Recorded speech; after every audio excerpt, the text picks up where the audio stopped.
Ha sido el responsable de esta política, criticado por unos, por lo menos por mí, sin duda, porque creo que todos los días, como dice una cosa, dice la otra el doctor Chimoltrufio.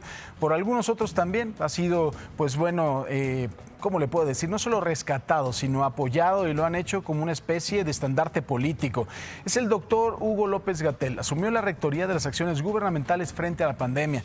México ha llegado ya a los 50,000 muertos y el día de hoy haremos un recuento de los desaciertos o de las palabras o de las cifras que hasta ahora este hombre, que no ha podido domar la curva, ha dicho durante toda esta pandemia. Vamos a empezar. El 27 de febrero comenzaron los contagios en México. Asimismo, las conferencias vespertinas en Palacio Nacional. Aquel 27 de febrero, López-Gatell comparaba la letalidad del COVID con la influenza. Lo dijo así, minimizándolo de alguna forma. Cuando llegue el virus, que no hay duda que llegará, vamos a tener transmisión focalizada porque va a ocurrir en familias, en contactos cercanos, y en un periodo aproximado de 4 a 6 semanas podríamos tener ya una transmisión comunitaria sostenida. Si hubiera una transmisión generalizada, los números de personas afectadas se parecerían a los que ocurren con la influenza. Hay algunas estimaciones de que podría llegar hasta el 70% de la población infectada. Estaríamos hablando de 75, 78 millones de personas infectadas. No está exento de que si llega el virus y hay propagación comunitaria generalizada, pudiera haber muertes. Pudiera haber muertes. Bueno, imagínense nada más. En marzo, cuando las muertes no llegaban a las 30 personas, el subsecretario hablaba de que los contagios no serían graves y la epidemia no representaría una amenaza en términos sanitarios, sociales o económicos. Escuche nada más, estaba totalmente fuera de la realidad. Estamos actuando con los mecanismos científicamente probados, que son estas estrategias de detección de caso, aislamiento y estudio de contacto. Y la ciencia de la epidemiología ha mostrado que este es un mecanismo efectivo para mantener una baja transmisión del virus. Hemos dejado en claro que 1 de cada 10 pudiera llegar a complicarse, sobre todo quien tiene edad avanzada, enfermedad cardíaca, inmunosupresión, etc. Y ese 1 de cada 10 sí pudiera llegar a una situación de gravedad o de hospitalizarse. A finales de marzo, las cifras comenzaron a aumentar. El gobierno federal ya hacía un llamado enérgico a quedarse en casa. En la medida en que logremos las medidas masivas de inmovilización, de reducción de la actividad laboral, escolar y la concentración de personas en el espacio público, en forma masiva, tendremos un beneficio para todas y todos. Y el beneficio necesario, imprescindible, impostergable, es reducir la velocidad de transmisión de este virus. Después, en abril, el gobierno había decretado ya la emergencia sanitaria. Se suspendieron las clases en todos los niveles y la población comenzó el confinamiento. Definitivamente esto requiere paciencia, requiere voltear a ver al interior de lo mejor que tenemos todas y todos, porque esa actitud positiva, compasiva, solidaria, es la que nos va a mantener unidos hoy y unidos mañana. Paciencia, la que hemos tenido durante ya muchísimos meses. El 28 de abril, en la mañanera, se presentaba a la parte del gabinete que se hace cargo de la emergencia sanitaria. Y en palabras metafóricas del secretario Jorge Alcocer, López-Gatell sería alguien inolvidable tras la pandemia. Y dígame si no, el doctor Chimoltrufio se ha vuelto parte de nuestro corazón. Es muy similar ya en su efecto a lo que hace el virus. El sistema inmune está creando memoria. Y ustedes están creando memoria hacia Hugo López-Gatell. Su informe técnico de capacidad de epidemiólogo de ser humano pues nos lleva a esperarlo y ya decir, pues hay memoria, pues ¿qué falta? Va a estar difícil que lo olvidemos después de esta epidemia.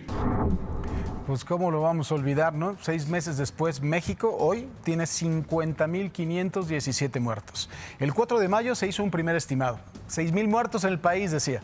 Entonces López-Gatell comentaba que en Cancún se estaban controlando los contagios, pero el día de hoy se espera un cierre masivo de negocios por la baja ocupación hotelera. Ahorita, como pudieron ver, tenemos 2.271 personas que han perdido la vida por COVID y estamos justo en el punto, cerca del punto medio de la curva epidémica. En el descenso de la curva podemos tener las otras más o menos 2.000 o 3.000 y con ello ya tendríamos casi 6.000. Se aprecia que algunas ciudades ya están en la parte de declive. Cancún, por ejemplo, que hace unos días anunciamos que estaba en el punto medio, en este momento parece estar ya en una tendencia hacia abajo. Si no estuviéramos hablando de la muerte de 50,000 mexicanos, esto podría ser de broma, ¿no? O sea, 2,000, casi 6,000 muertos, chiquito. 50,000, más de 50,000. Días después, el subsecretario nos explicó lo que significaba aplanar una curva epidémica, que no la ha podido aplanar ni a centones, don López-Gatell. Aplanar la curva, primero, no quiere decir que sea plana como esta mesa. La curva es curva porque aumenta el número de casos, llega a un punto máximo y luego desciende el número de casos hasta llegar a un punto mínimo. Estamos aquí, subiendo todavía, subiendo. En estos días, como lo hemos comentado a partir de las predicciones matemáticas, entre el 6 y el 8 de mayo, estamos llegando a aquí. Posteriormente empezaremos a descender, es decir, el número de casos que se presenten al día siguiente será menor de los que se presentaron el día previo. O sea, sí dice que la curva es curva, pues ¿de qué va? Es un genio este señor. Dice que la curva es curva, pero que entre el 6 y el 7 de mayo íbamos a estar aquí y después iba a empezar a aplanarse. Ajá, sí, bueno, fue en mayo cuando López-Gatell dijo en repetidas ocasiones que estábamos en el pico de la pandemia, que los contagios comenzarían a descender.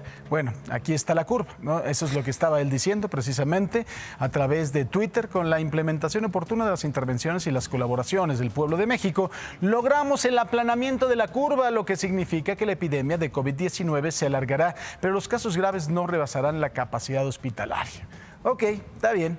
Se esperaba que para el 1 de junio se regresaría a las actividades económicas y educativas en el país. Lo que los mexicanos aún no sabían es que se esperaría una nueva normalidad y que la curva del doctor Chimoltrufio no se ha aplanado ni a patadas ni a centones. Para junio, la mayoría de las proyecciones de muertes presentadas por el subsecretario ya estaban rebasadas. Esto fue lo que dijo, ¿eh?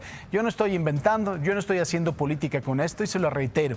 A mí me parece que es igual de importante Claudia Sheinbaum que López-Gatell para el proyecto de López Obrador. Claudia Sheinbaum lo está haciendo bien, está siendo responsable, está muy consciente de que gobierna una ciudad de más de 10 millones de personas y que si no hace pruebas, que si no identifica a los que están contagiados por colonia y también a sus contactos, esto se iba a salir de control. Este señor lo único que ha hecho es mentir.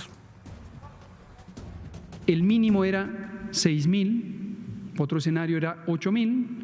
Otro era 12,500, que lo presentamos en una conferencia de prensa el 27 de febrero. Y teníamos así hasta 28,000, que se redondea a los 30,000, e incluso un escenario muy catastrófico que podía llegar a 60,000. ¿Cuál de ellos es el real?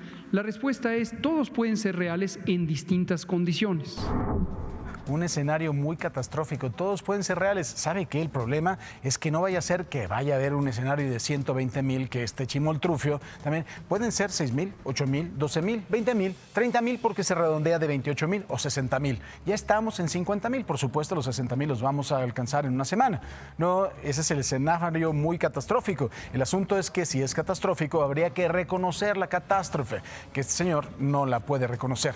Y anoche se limitó a señalar que las entidades que actualmente presentan una estabilidad epidémica, es decir, que no han presentado un aumento de contagios en las últimas 3 semanas, son la Ciudad de México por el trabajo de Sheinbaum, Morelos, Coahuila y Durango. Lo dijo así, ya no dijo nada más, porque por supuesto estamos en su escenario catastrófico, que seguramente de 50,000 o 60,000 se redondea a 150,000 para este tarado. Aquí lo que destacamos es la trayectoria que tienen estos estados, que han tenido todavía ascenso, pero que empiezan a tener mesetas, empiezan a tener periodos de estabilidad. Ayer comentábamos que los vamos a presentar en bloque, ayer presentamos los estados que de manera continua han seguido ascendiendo, hoy estamos presentando estados que tienen mesetas, que tienen estabilidad.